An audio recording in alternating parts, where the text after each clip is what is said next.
Dzudzɔ nuvedie wɔwɔ kple ɖokuiwo. Nɔvinye, dzudzɔ enuvedie wɔwɔ kple ɖokuiwo.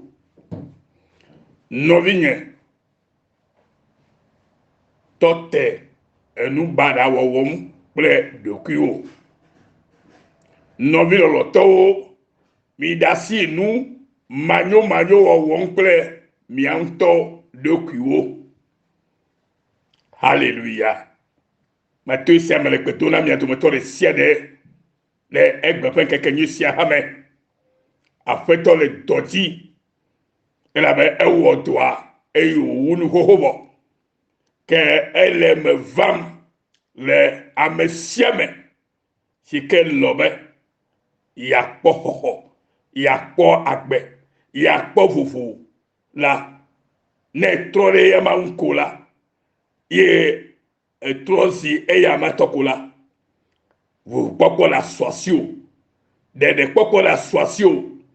ŋutifafa kpɔkpɔ le asɔ asi o, agbe le asɔ asi o, eye agbe ƒe domenyiniwo katã ke ya aƒetɔ ŋutɔ do ŋugbe ɖe ame sia ƒe agbeti la, ala te ŋu sɔ asi o, nenye be ewɔ afɔɖeɖe nyi siawo le Yesu Kristo ƒe ŋkɔme. Nɔvinye, abaleke me gblɔ xoxo ne be dzudzɔ nuvedie wɔwɔ kple ɖokuiwo. Abe geɖewo kpɔtɔ le nuvevi wɔ kple wo ɖokuiwo. Tɔte enubaɖa wɔwɔm kple ɖokuiwo. Ame geɖewo le nubaɖa wɔm kple wo ɖokuiwo. Nɔvi lɔlɔtɔwo, mi ɖe asi nu manyomanyo wɔwɔm kple mia ŋutɔ mia ɖokuiwo. Gama me ame aɖe agblɔ nam be aleke ame ŋutɔ awɔ enugbegble alo enuvevie ɖe eɖokui ŋu mahã. Nɔvinye, ɖo to na se nya siawo ɖa. Enuvevie alo nugbegble ke ya ame geɖewo le wɔwɔm ɖe woantɔ ɖokuiwo ŋu egbe nye bena wole nu ka wɔm hã la. Ye nye be wole gbɔgblɔ be yewo nye Kristo tɔ. Vɔ gake la, woƒe nuwɔnawo katã la, wole akpasaga ƒe nuwɔwɔ me. Nɔvinye, eɖo la se egɔme be ne egblɔ be yenye Kristo tɔ la, eɖo la wɔ nu sia nu le xɔse me. Ne mewɔa nu le xɔse me o la, ke ye te me le gbɔgblɔ be ele nuvevie wɔm ɖokui o. Eye te me le gbɔgblɔ be ele nu baɖa wɔm kple ɖokui o. Ye te me le gbɔgblɔ be ele nu manyomanyo wɔm kple ŋutɔ ɖokui. Elabe mewɔa nu le enunya me o. Elabe enunya ehia bena xɔse natɔ sɔsi o ne nate ŋu awɔ nu le xɔse me. Ame ɖe gblɔ nam be pastor, aleke mate ŋu awɔ nugbegble alo nuvevie ɖe ɖokuinye ŋu mahã.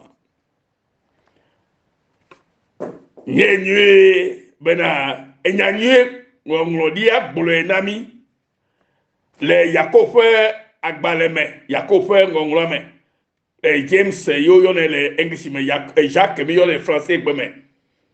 Yakob ƒe agbalẽ etagba kpukpui atɔ kple tsɔe ɖe amadre agblɔ na mi bena kene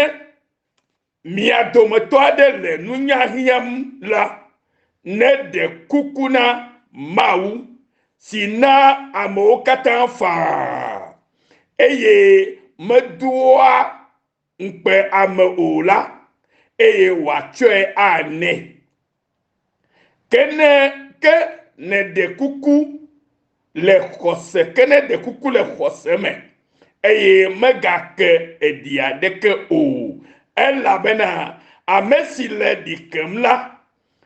eɖi eƒutsotsoe si ya ƒona yina gbɔna la. Yakob ƒe agbalẽ eta gbanto kukui ama tohede ama dreme amesi le edikem le edokimela menyo na nanekeu amela gobe dikekela enye enujo ple ame nyatefe nyawo nyenenema gakele mau fakpaji le mau nyanya fakpaji la ne dikeke ba potole ome yede wanu de enu gede ple dikekela na nyabe na nusio kata la wo alo nusio kata la chomo no la anye nusikenye enu vevie alo nubala alo enu manyo ye awom dokio ela be mo weto kosema o ela be mo weto nunyama o ela be egba poton di kem ela be ekpo mawu abe enu dokpe wo la ene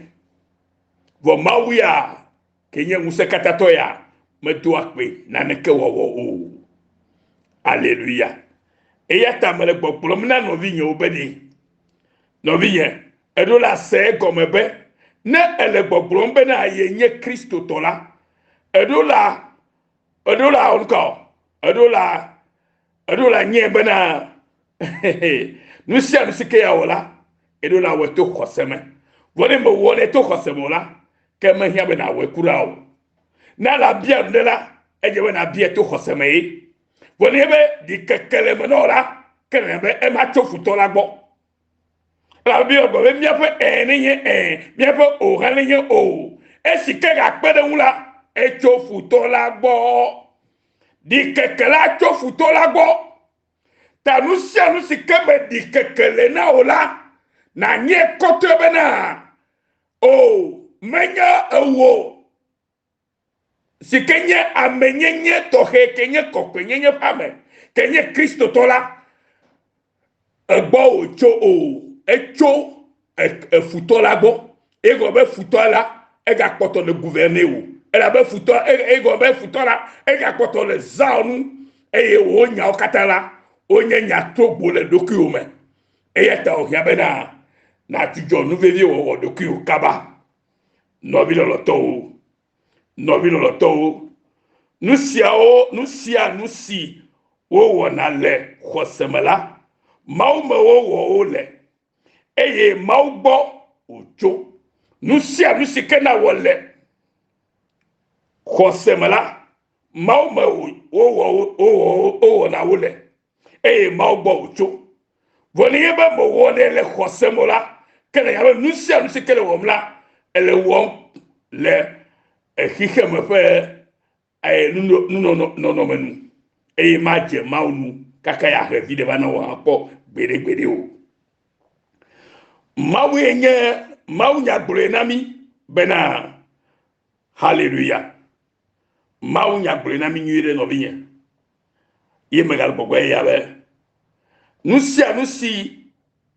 o wona le khosemela mawu me wo le eye mawu gbo ojo alléluia na le yohane se va balé eta toku kuwi a techo de blavorique avec mes relations à la seconde la fima ne make no vigne eye tanu ka jebe na wo mawu nyae bolo enami be ne ameade ehi anunya la ne bia mawu amesina amesia ame fa ple dome koko eye mau ane fo bubu manome gakene ebia la ele nebiela ele na obe na kwese di keke manome ela bena amesikia dila le abe opuchoche siya pona yi na gbona la ene amema mega susube ya khona ne ke cho apeto la gbo o yakova gbale ale glona nelo yakova gbale tagba ku ka tocho re ku ma adreme yele nyama glona nye klonovinya nuka e me dibe na nyale fiyo nuka nki ŋɔŋlɔla le gbɔgblɔm be ne ame aɖe le nunya hiãm la ne wòabia Mawu mahã. Esia gɔme koe nye bena ɖe nunya manɔe me la, ame aɖeke mate ŋu awɔ nu si le eteƒe alo le dzɔdzɔe o. Ne nunya me le asiwò ɖe, mate ŋu wɔ nu ke le eteƒe alo nu ke le dzɔdzɔe o. Ke nanya be gbɔgbɔ bubu la kplɔe elabe nunya la Mawue nye ye gbɔ Mawu enunya dzɔtso. Eye ta fia Salomo hã esike xɔ fiase gbe ɖe ebia be Mawu ne na nunya yeatsɔ kplɔ eƒe dukɔ la ne yeanya leke yeatɔ tso nya me ɖo. Eye Mawu nɛ eye kesinɔnuwo kpe ɖe ŋuti nɛ meke ɖi o nɔvinye. Eɖi keke ye nye afɔkunu ke le ame geɖewo ƒe agbemegbe hele wo kplɔm de gbegblẽ me eye wowɔa nu elabe xɔse me le wo si o. Woyɔ wo ɖokui be wonye kristotɔ koe gake la womexɔ Kristo dzi se o. Nɔvinye na xɔ Kristo kafi na xɔ Kristo dzi se la enunya ye le asɔsi o. Hallelujah. Enunya ye le asɔsi o atɔ se nya gɔme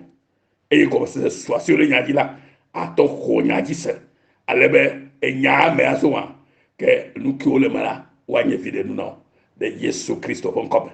Mi ɖe dzi geza ɖe ya. Mele dzi yim le kpete ɖe dzi be ɖe nu ka ŋuti ye ŋɔŋlɔla le gbɔgblɔm be ne ame aɖe le nunya hiãm la ne wòabia Mawu mahã. Nu ka ta ye enyama le vevie ye eŋɔŋlɔ kɔkɔe le kpe ɖo dzi na mi o. Esia gɔme koe nye bena ɖe enunya ɖe. Ne nunya me le asiwò la, Alléluia. Alo nunya manɔe me la, ame aɖeke mate ŋu awɔ nu si le eteƒe alo le dzɔdzɔe o. Enunya me ye nuwo katã dzɔtso. Mawu ƒe nunya me. Nenye be enunya sɔ asiwò la, ate ŋu ɖo xɔse hã. Gɔmesese le asɔ asiwò ɖe Mawu ƒe nya ŋu. Nɔvinye lɔlɔtɔwo mi le nya sia sema. Bibel gbe be nunya ye Mawu ŋutɔ tsɔ ɖo anyigba gɔme anyi eye gɔmesese wòtsɔ li ke dziƒoe. Mawu tɔ ke nye enuwo katã wɔla ke tsɔ Kristo na mi ke tsɔ eɖokui tsɔ wɔ evi va mia gbɔ. Nu sia nu si ke wòwɔ la ena yi ɖe enunya kple gɔmesese dzi. Ena yi ɖe nunya kple gɔmesese dzi nɔviye. Eya ta ne edi be yeaɖo xɔse eye yemaganye ame si ke kea ɖi le ye ɖokui me o la, ne nagakpɔtɔ nuveve wɔ ɖokui alo ye nuveve megawɔ nuveve ɖokui ke wa alo nagakpɔtɔ nubana wɔ ɖokui ke la, edze bena nabia nunya ke tso dziƒo. Nunya ke tso dziƒo kple gɔmesese ke tso Mawu gbɔ. Elabe Biblia gbɔgbɔ na mi le lɔdodo ƒe agbalẽ ta fe kuku ya se keme bena ɖe enunya ye Mawu ŋutɔ tsɔ ɖo anyigba gɔme anyi eye gɔmesese wòtsɔ li ke dziƒoe. Egɔme Mawu tsɔ enunya eye nunya wa nɔ me la nu yawo mate ŋu wɔ o. Mawue wɔ nuwo kpe eƒe nunya ke hiãna nye kple hã egbe si ke la wɔ be ate ŋu ɖo xɔse eye wo ate ŋu yɔ be kristotɔ eye nu sia nu ke na bia zɔ la ele bia ge le xɔse me eye wòasɔ asi o. Vɔ nenye be enunya me le asiwò la, gɔmesese hã mate ŋu sɔ asi o kaka alaba se Mawu ƒe nya la gɔme o. Ale be xɔse ne va sɔ asi o eye nate ŋu bia nu ɖi keke manɔe me o. Vɔ nenye be nunya ke hiã ke nye gɔmeɖokpe na Mawu ŋutɔ yewo tsɔ wɔ nuwo katã la, edze be ne su owó ame gbetɔ ke di be yeakpɔ vovo alo yeakpɔ ɖeɖe alo yeakpɔ agbe eye agbɔnvɔ hã ne su esi la, edze bena nabia enunya. Mawu ke nana fa eye mete ame o la be enya be ye yanami le nu katame ne miatemto ase ye pe nyala gome atom do xose de eyamaji alebena to siamala miatema vo le blibo de deme to vi maudi be mi fola no vi maudi be mi fo ta nunya manuemela amerike matemu awo nusile etefe alo le jojo o biago o ayira amesi tununya ple amesi pe asi su comme se seji o ayira wo nenye be enunya swasio eye comme se ha eswasio la ke oye ya irato mi kwa ke nunya le ele vevie na mia vole be me la sio la ke akoto nu vevie wole ku la be metal ndeke ogbe le kwase me kokore o la me se ndeke gome hade o comme se me swasio de mau ke nye ke to wo nu kata to nunya mala comme se me swasio hade de eyamaji o eyata egbe ya me kedo le chechi o me voa o gba poto le nukao o gba poto le nu manya me o gba poto le bebleme eye o tro fe tadeku o tro fa foti peji be o na so kudota fo afoti yo so na le eye na be nu kata o gble le amofe ameyenye megbe la be o ko fa ameyenye le o me eye o cho nu bubu de o me ta no va to chi o me le kia no go do fufu do ko a o to ti nu o to si apalafo o le ya fo le yi eye wa jaji be nu kun le jojom yo bi yen me le secret de bono me nu ho le bono lo mi to si apalafo le church yo me ne ye gbe to o to fe Christmas ma wo ko la mi awo ya mi la ni je la bena e mi to si ya fo nu e ya fo le ile gbogbo eye mi ano anyi je m nenema eye wa to no fe kesino nu wo keye enyatefe sikeme ya gbelela me la fi ma wo o lo bi yen ne le ma wo nya ya osemde na bia ma obede leke tutu ye ha ya wodo de ne ya jesi kongongongon ne ya temu akuremu ne nongo na yi ne ya je yobo ma ha bia ma wo ela be ma wo ele klalo sogbe be evio sike mia begbeto kata mi nyela mia senu gome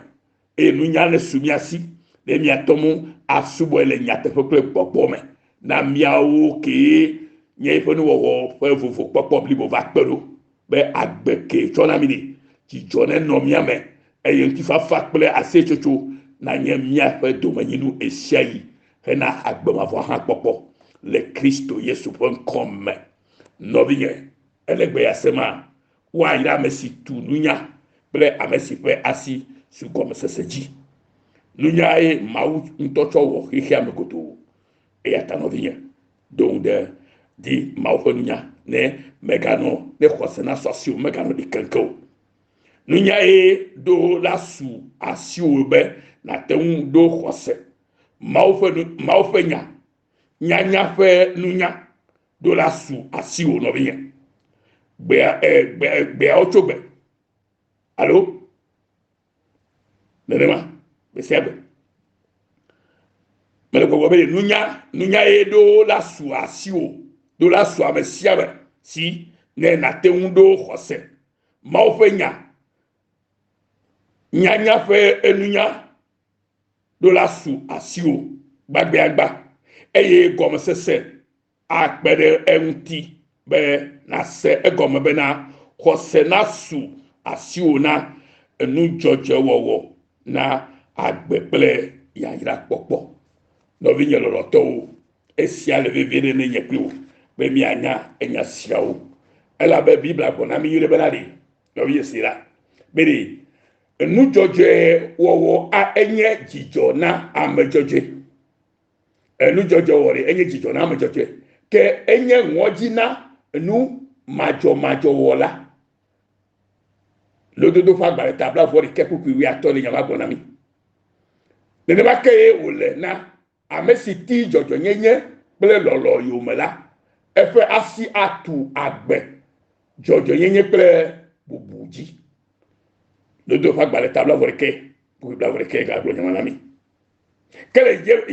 Yakob ƒe agbalẽ eta emetɔ kuku wetɔ tsɔ yia egblɔ be ne ame kae nye nunyala kple nugɔmesela le mia dome ne ɖe sia to agbenyuie nɔnɔ kple dɔwɔwɔ siwo wowɔ le ɖokuibɔbɔ si tsoa nunya gbɔ la me ame kae nye nunyala kple nugɔmesela le mia dome ne ɖe sia to agbenyuie nɔnɔ kple dɔwɔwɔ siwo wowɔ le ɖokuibɔbɔ si tso nunya gbɔ la me. Amen. Elle comme ça ma. Benenibe enye nunyala ri. Kple nugɔmesela ri. Hey, edola de sia to tonyi wɔwɔ me. Kple ɖokuibɔbɔ blibo, elabe menye wo ne tɔnyi nunya mawo na nunya o. Kple to wɔdɔa. Ke ne miaƒe dzi yɔ fũu kple ŋuʋaʋãvɔɖi kple ɖokuitɔdidi la esia meganye adegbeƒoƒo na mi o. Alo agbe nyate anya degbeƒoƒo na mi o. Mianɔ ƒoƒom alo le agbe la ŋu o. Nunya si tɔgbi la metso dziƒo o ke boŋ etso anyigba dzi afisi eye wònye nu si tso abosam gbɔ eye eŋuti mekɔ o. Hallelujah. Elabe enunya ke tso ma gbɔ la eŋuti kɔ xoxo eye lana be ewo hã ne tsɔ nunya ya tsɔ de dɔ me la ʋukɔkɔ le asɔasi o eye xɔse le asɔasi o ala wɔ nu sia nu le xɔse me la Biblia gblɔ na mi nyuie bena nu sia nu si ke mawɔ le xɔse me o la enye ɖikeke la ke metso Mawu gbɔ o etso abosam gbɔ nɔvinye meganɔ ɖikem o eɖikeke makplɔ yi afi ɖeke o na le ɖikem la woable o woaflu o nenema ye ɖikeke ye abosam to va flu Adam kple va le ezãde bɔa me gbɔdɔ be de Mawu gblɔ be mi gaɖo atiwo katã afi ya wa etsɔ tsakatsaka de wo me tete ɖikeke ge ɖe wo me eye wogblɔ be woaɖui katã vɔ eya ya yewo maɖui o eye wogblɔ be o Mawu nya be mi ɖui la mianɔ si gbe ye ŋutɔ Mawu ke ne mi kpɔ leke ye abosam le mia bla tete ɖikeke ge ɖe wo me be Mawu ble yiwo ke abosam le nyateƒe to na yiwo mi kpɔ ye womenɔ te sesi o wotro gbonya tsɔ fia be nenema ye tete ɖikeke ge ɖe nyɔnua me eye wòɖu atikutsetsea eye wòtsɔ eɖe na esrɔ̃ hã ɖu eye ayina be egbe la enuvɔ na be enuvɔ ke nye to maɖomaɖoa ege ɖe amegbetɔwo katã me wɔka bena to le sia be la edze bena atrɔ le wo dzi me ne nakpɔ xɔxɔ tso Mawu ƒe nyanyui siawo me ne natrɔ zi vi vava na Mawu tso fifia dzi tso ɖe mafɔmafɔ me be ɖikeke magakpɔ nɔƒe le agbɔ me ke o ta do gbe ɖa gaƒoƒo ye me ele si ke me le nya ya kpɔm be na do gbe ɖa be Mawu me ɖe kuku be na ɖe ɖikeke ɖe sia ɖe ƒe kutsetsewo katã le menye na hoe kple ke ɖa le menye ne matrɔ zi ame si ke la xɔ dzi o se ne nana nunyam nana si dzedzem ne ma se wo nya gɔme ne ma xɔ dzi se ne nye megake ɖikewo ke be ma xɔ se ne ma bia nu sem la ma bia le xɔse me nu sia nu ke la wɔ le xɔse me la yayra le me lo nɔvinye do gbe ɖa nenema le Yesu ƒe ŋkɔ me do gbe ɖa kpli wo be wo hã nase gɔme be nenema ko ye Mawu wɔna eƒe nuwo ma eye nana fufu kɔkɔ hã lo le Yesu Kristo ƒe ŋkɔ me amen. Yesu nyo yira Mawu lolo avadziɖola tso to for Grace Mission Australia na mia togoviwo katã kple eƒe beselawo lo wo da mi ke le Yesu ŋkɔ me amen.